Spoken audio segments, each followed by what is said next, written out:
Att standa vid prononen, det är en otroligt god känsla. Vi sjómanni og bøtnum valdi at taka ein dag gengin, og i det jeg ordentlig glad.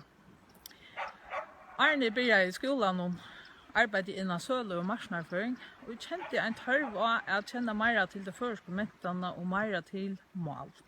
Hva bor 18-4 målene.